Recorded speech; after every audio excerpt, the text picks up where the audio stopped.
이 본문도 우리가 많은 부분, 오해를 살 만한 그런 것들이 있는 부분이 돼서 잘 보셔야 됩니다. 특별히 야곱의 죽음과 12지파의 탄생을 여기서 얘기하고 있는 겁니다. 여기 야곱은 두 아들을 낳고 죽는 여인의 역할로 지금 나오고 있는 거예요. 지금 여기서 두 아들, 그 요셉의 아들이죠. 근데 요셉은 예수 그리스도의 상징이죠. 그래서 야곱이 요셉을 통하여 두 아들을 낳는 이런 그림인 거죠. 조금 어렵죠? 그러니까 야곱을 여자로 보는 거예요. 여자 누구죠? 우리죠. 씨를 가지지 아니한 자 우리가 예수 그리스도를 통해서 아들로 변하는, 아들화 되어지는 이런 그림이에요. 다시 말하면 옛사람, 그죠? 옛사람이 예수 그리스도의 영, 그리스도의 영, 성령으로 말미암아 이제 죽어지고 새 사람, 하나님의 백성이죠. 완성되어지는 그런 그림이라는 얘기죠. 그 12지파의 번성을 예언하죠. 1절부터 7절까지는 그 12지파가 이제 번성할 것이다. 다시 말하면 그 아들들이 번성할 것이다. 왜요? 12는 무슨 수? 아들의 수. 12는 아들의 수예요. 그래서 12지파, 12제자, 12살, 12년 혈루증으로 앓는 여인 모두 다 12라는 개념 속에서 그건 다 아들의 개념을 얘기하고 있는 거 잘 알아들으셔야만 이해할 수가 있습니다. 그래서 여기서 이제 야곱이 낳은 아들 그의 12, 다시 말하면 12가 아들이니까 아들을 야곱이 낳았다. 야곱은 어떤 사람? 옛사람의 상징, 그 여인의 상징. 근데 그가 누구로 말미암아서 이러한 아들을 낳았다? 그것은 바로 진리와 생명을 가진 요셉을 통해서 낳는 거다라는 그림을 간단하게 보여주려고 이제 그 요셉의 두 아들을 데려다가 야곱의 아들에 같이 입적을 시키면서 12아들을 만들어요. 그런데 12지파, 여러분 12지파인가요? 잘 세어보면 12아들 중에서 요셉 대신 두 아들이 들어가 지파가 되면 몇 지파 되겠어요? 13이 되죠? 그런데 구태여 12지파라 그래요. 이게 상징적인 숫자예요. 예수님의 제자도 12인가요? 아니요. 숫자가 많았어요. 그리고 훗날 이제 하나가 없어지자 거기에 12라고 숫자를 채워넣고 거기다 또 이방인 사도라 그래가지고 바울도 거기다 넣었어요. 그러면 그 숫자가 많아요. 그런데도 불구하고 12이라고 명명하는 것은 숫자의 개념이 아니라 바로 아들의 개념이다라는 것 꼭 기억하셔야만 오해가 없어요. 그래야만 성경이 무호한 책이 되지지 그러지 않으면 분명히 13지파가 맞죠. 12아들 중에 요셉 지파 대신에 두 지파가 들어가면 그럼 분명히 13이 되는 것이 맞는 거죠.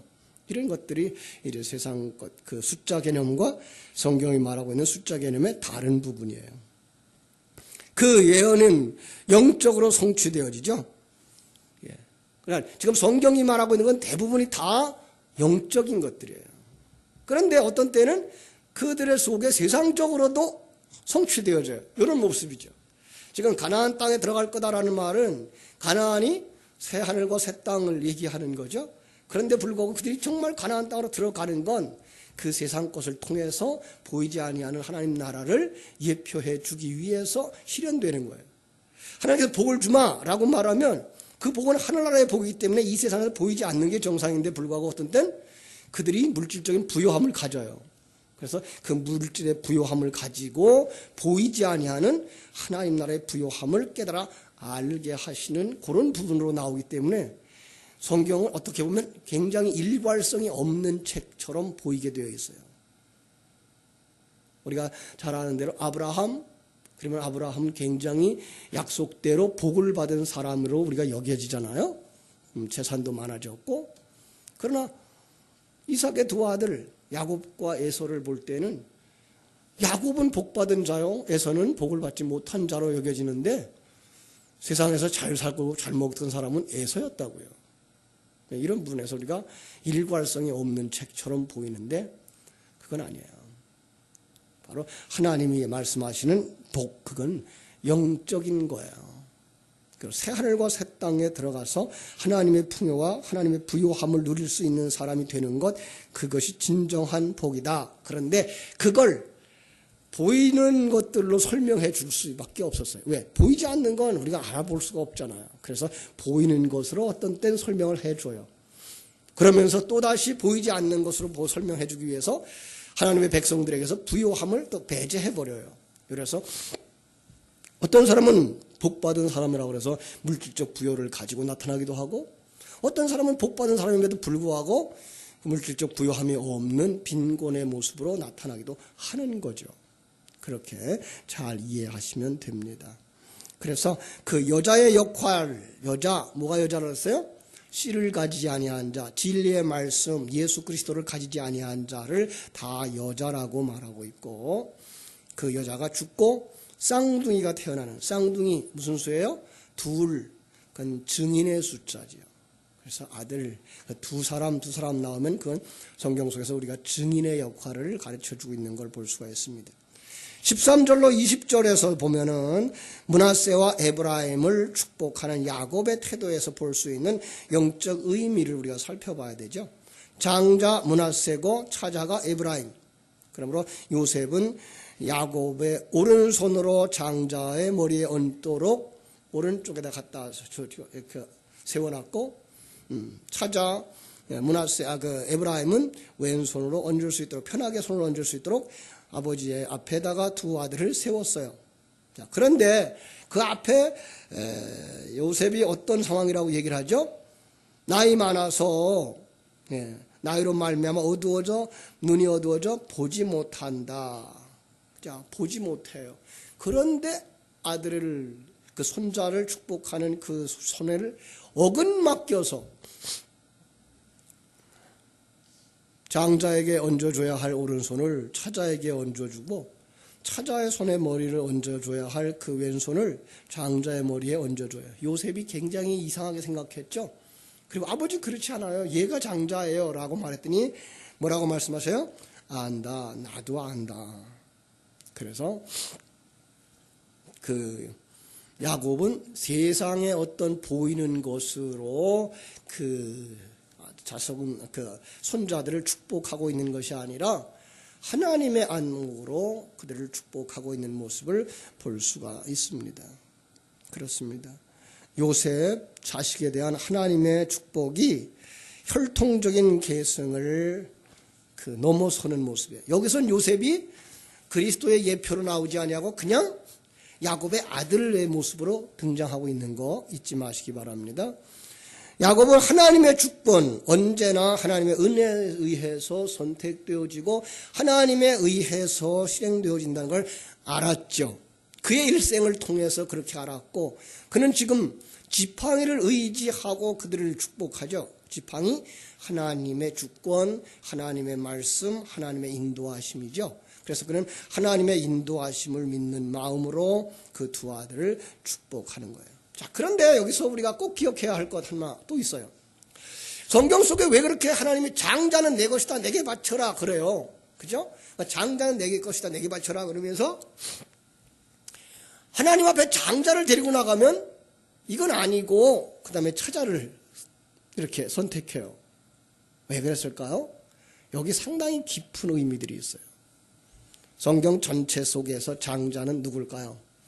아담이에요. 첫 아들 아담.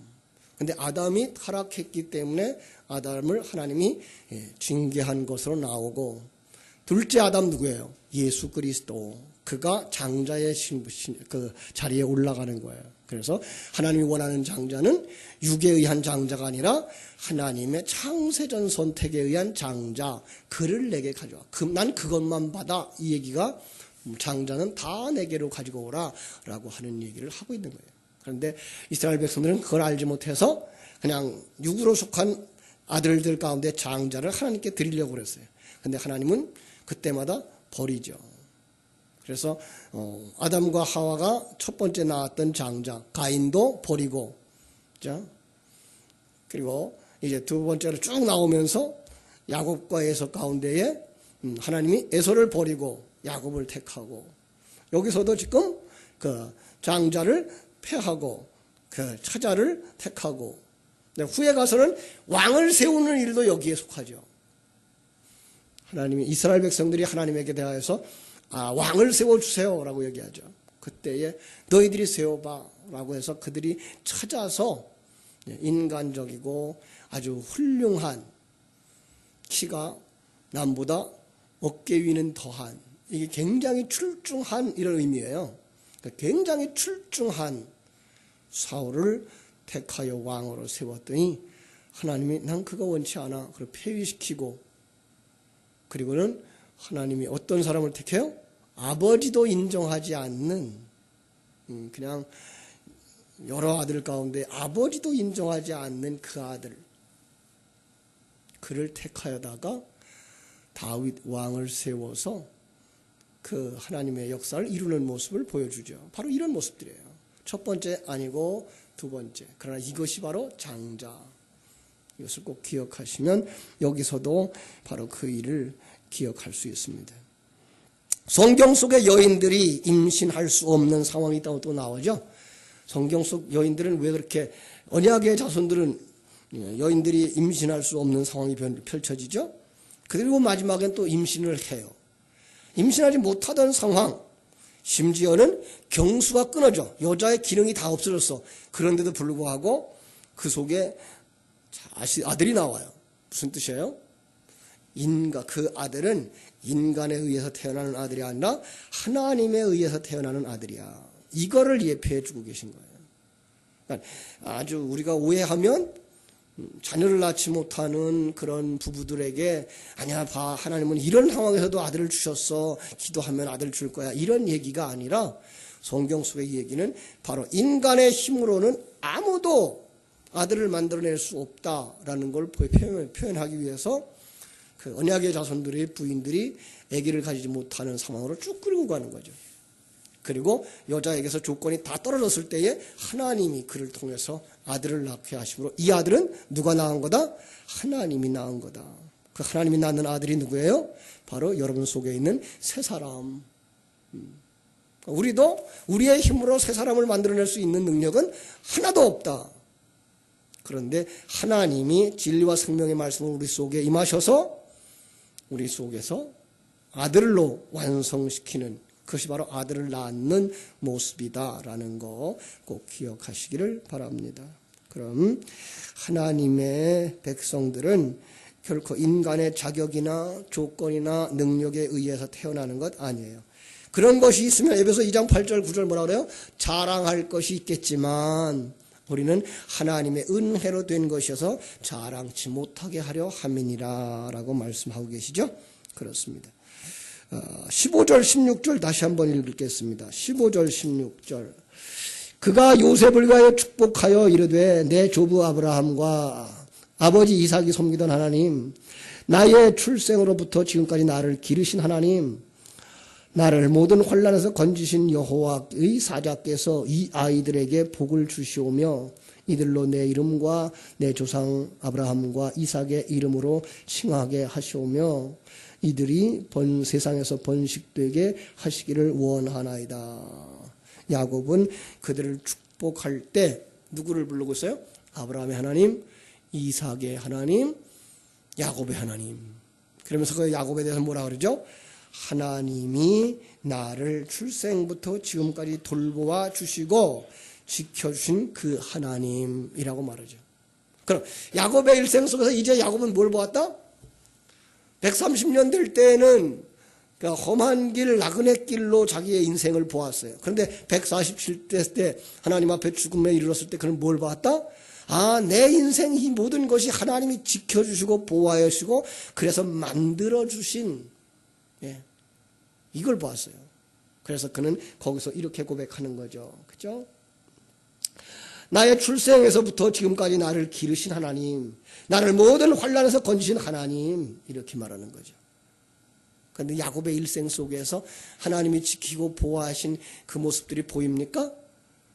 우리가 세상의 눈으로 보면 그는 정말 하나님께 버림받은 사람처럼 고생을 많이 했거든요. 그런데 그걸 갖다가 야곱은 돌이켜 보면서 그가 설정할 수 있어요. 그가 이제 그걸 볼 수 있었어요. 뭘? 자기 인생 속에서 하나님이 자기를 만들어 오셨다는 사실을 깨달아 알았어요. 그렇습니다. 오늘 우리들의 신앙생활 참 어렵고 힘든 길이죠. 그런데 거기서 우리가 꼭 기억할 것, 그것은 바로 하나님이 우리를 만드시는데 그게 바로 하나님이 지키시고 보호하십니다라는 겁니다. 신령한 눈이 열려지지 아니하면 자기 일생 속에서 일어나는 모든 일 속에 이게 하나님의 지켜주심이야, 이게 하나님의 보호하심이야를 알 수가 없어요. 그런데 신령한 눈이 열려지면 여러분이 만난 모든 환경과 사건과 일 속에서 하나님의 일하시는 모습이 보여지는 거죠. 바로 야곱은 거기에까지 이뤘어요. 그래서 야곱은 살아계신 인격적인 하나님과 그 하나님 만남을 가졌고 그걸 믿는 사람이 되어졌던 거예요. 그죠? 그리고 요셉의 두 아들 그 족장 아브라함과 이삭과 야곱의 뒤를 이어 12지파로 가나안 땅의 기업에 참여하는 상속자가 되도록 축복하신 모습을 우리가 볼 수 있습니다. 그렇죠? 그러므로 12지파 속에는 요셉의 이름은 없고 므낫세와 에브라임이 들어가죠. 아까 말한 것처럼 그렇게 하면 13지파여야 맞죠? 그런데 12이라고 부르는 건 그건 바로 아들의 숫자이기 때문에 그렇다라는 거 꼭 기억하시고 바로 우리가 다 아들이 되어져요. 그 아들도 우리는 뭐예요? 하늘나라를 상속받는 아들, 그래서 장자예요. 그래서 히브리서 보면 우리가 뭐예요? 천국엔 뭐가 있어요? 장자들의 총회가 있어요. 그 천국 자체가 장자들의 총회예요. 모든 하늘나라를 상속받는 자들이 다 들어가요. 그러면 천국은 누구 거예요? 여러분 거예요. 그것이 바로 여러분에게 상급으로 주어지는 천국에 대한 이야기를 하고 있는 거 기억하시기 바랍니다. 다시 한번 정리합니다. 복이 뭐라고요? 복. 물질적인 것으로 표현했으나 언제나 영적인 것으로. 그래서 구원과 연결되어져 있는 것이 진정한 복이다라고 하는 거. 구약에서 복의 중심은 아브라함이 믿음으로 말미암아 의롭다함을 받은 사실을 통해서 하나님의 백성이 되어지는 것, 그죠? 그 믿음을 인하여 믿음으로 말미암아 구원에 이른 것, 이게 복이고요. 신약에 이르러서는 하나님과 죄인 사이에 관계가 회복되어진 것. 그래서 어떻게 해요? 원수되었던 자가 서로 돌이켜서 뭐한 것? 꽉 끌어안고 갈라놓을 수 없는 상태가 된 것.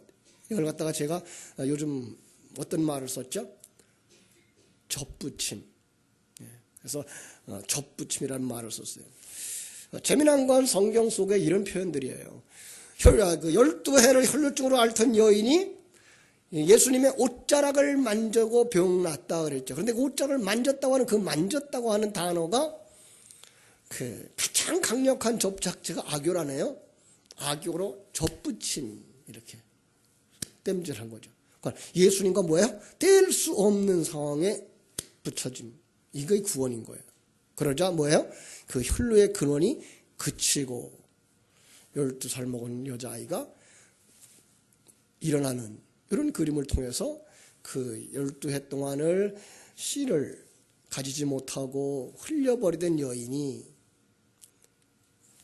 예수 그리스도로 말미암아 바로 이렇게 하나님의 아들로 태어나는 그림을 그려내고 있는 것을 우리가 볼 수가 있습니다. 그렇죠? 그래서 이러한 삶이 죄인이 예수 그리스도를 통해서 하나님 나라에 올라와서 하나님과 올바른 관계를 유지하는 것을 표현하고 있고요. 그것이 하나님 나라의 삶이라고 하는 것. 다시 말하면 하나님의 주권과 통치를 받아들임으로써 그 주님께 헌신하고 봉사하고 영광 돌리는 삶을 살게 되는 것이죠. 예, 그렇습니다. 우리 오해하는 것도 있어요. 하나님의 영광을 드러낸다 그러면 출세하고 높은 자리에 올라가고 그 세상 영광을 가지고 나타나는 걸로 보고 있는데 성경은 그렇게 말하고 있지 않아요. 그냥 당신을 여자로 만들었으면 여자로, 남자로 만들었으면 남자로, 예, 지식이 있는 자로 만들었으면 지식이 있는 사람으로, 체력이 좋은 사람은 체력이 좋은 사람으로, 제가 그 식물을 말하면 해바라기 같으면 해바라기 같이 키 크다란 꽃을 피워지고, 채송화 같은 사람은 채송화처럼 꽃 피워지는 삶으로 그냥 그 자리에서 살아가서 그 자리에서 자기의 색깔을 드러내는 것, 이게 바로 하나님의 영광이에요. 나는 이렇게 살아서 하나님께 영광 돌리지 못하는가 보다. 아니에요. 그것이 바로 하나님께 영광 돌리는 삶인 것을 깨달아 아셔야 거기서 무한 삶을 살 수 있어요? 온유한 자의 삶을 살 수 있고 천국을 사모하는 자의 삶을 살 수 있는 것이죠. 오해하면은 안 돼요. 자, 시편 1편에서는 복 있는 사람, 어떤 사람이라고 말하죠? 복 있는 사람은 악인의 꾀를 좇지 아니하며 죄인의 길에 서지 아니하며 오만한 자의 자리에 앉지 아니하는 자라고 말씀하고 있습니다. 그렇죠? 그리고 신약 성경에 와서는 복 있는 사람이 어떤 사람이에요? 산상보훈에서 말하죠. 심령이 가난한 자, 애통하는 자, 온유한 자, 의에 줄이고 목마른 자, 긍휼히 여기는 자, 마음이 청결한 자, 이 모든 것을 누리는 자가 어떤 사람이다? 마지막 부분, 의를 위하여 핍박을 받는 자, 이게 바로 성도들의 삶이며 복 있는 자들의 삶이다.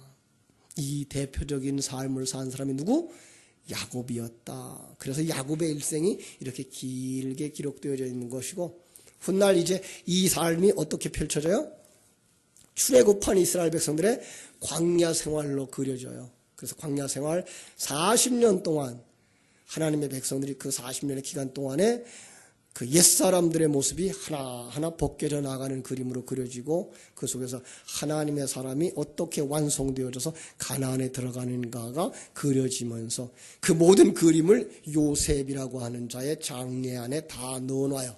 그래서 출애굽할 때 그들은 요셉의 그 해골을 메고 나가고, 그 가나안 땅에 들어가서 요셉의 해골을 장사 지내는 걸로 출애굽의 모든 과정이 끝나는 그림. 그래서 그 출애굽의 모든 과정, 구원의 모든 과정은 예수 그리스도를 상징하는 요셉의 장례로 이렇게 감싸져 있는 그림을 우리가 천천히 보게 될 것입니다. 그렇습니다. 여러분과 내가 이 자리에서 이렇게 진리의 말씀을 나눌 수 있는 거 하나님의 은혜고요. 이 속에서 우리가 신령한 눈이 열려져서 하나님 나라를 바라보고 그 나라를 위해서 매일매일 진리와 생명의 말씀으로 여러분 속 사람의 양식을 삼아 진리 안에서 풍요로움을 누리고 하나님을 기쁘시게 하는 복된 삶을 살아 매일매일 자기의 삶의 현장 속에서 자기를 부인하고 자기 십자가를 지고 꿋꿋이 주어진 사명을 잘 감당하는 여러분 되어지기를 주님의 이름으로 축원합니다. 기도하겠습니다.